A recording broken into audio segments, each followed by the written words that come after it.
slavery prior to pre-colonial slavery, created especially for those we sadly have to explain the difference. Slaves in pre-colonial Africa possessed certain rights and privileges. They had the right to be fed, clothed, housed and granted the privileges of children while staying with their owners. They had the right to marry. They could marry among themselves or marry free people. Customary rites were performed to give such marriages legal backing. Among the Sena of Mozambique, when a female slave married into another lineage, the patron received the bride wealth. Among the Wolof and the Serer of Senegambia, the head of the lineage was obliged not only to feed and clothe his slaves but also to find spouses for his slaves. Slave owners did not have absolute power over their slaves, only the king or chief had power of life and death over the slave. Indeed, the king or chief had power over every citizen of the state, including the slave owners. The slave was entitled to legal protection.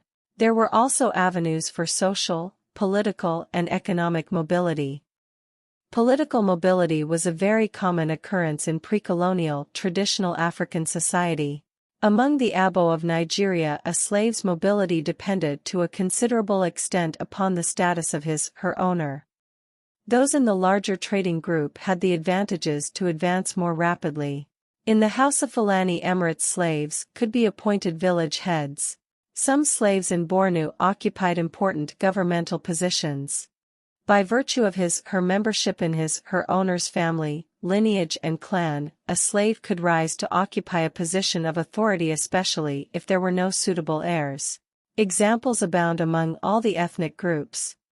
Aspects of the Yoruba worldview stressed personal achievement and the possibility of social and political mobility. Political mobility also occurred among the Kanuris, Tuaregs and Tubas who inhabited parts of northern Nigeria and southern Niger. The treatment of slaves in pre-colonial African society depended on the owner, the family and the household in which the slave resided. On the whole, oral and written records portray a picture of humane treatment. Observers outside Africa expressed disbelief at the humane treatment of slaves. Freeman, Klose, Dr. Madden, Beecham, Crowther and some British commissioners were a few of such observers. Freeman remarked that slavery in Africa was very different from that of Europe, North America and the West Indies.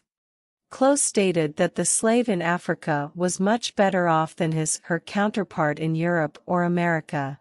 In the 1840s, Dr. Madden described the treatment of slaves as a mild.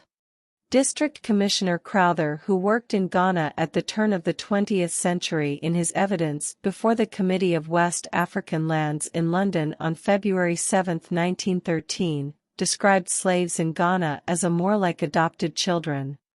For those that need references, they are listed below. Please take the time to read up on the details before making the statement, "There were always slaves." Please subscribe, like and share. We appreciate your support.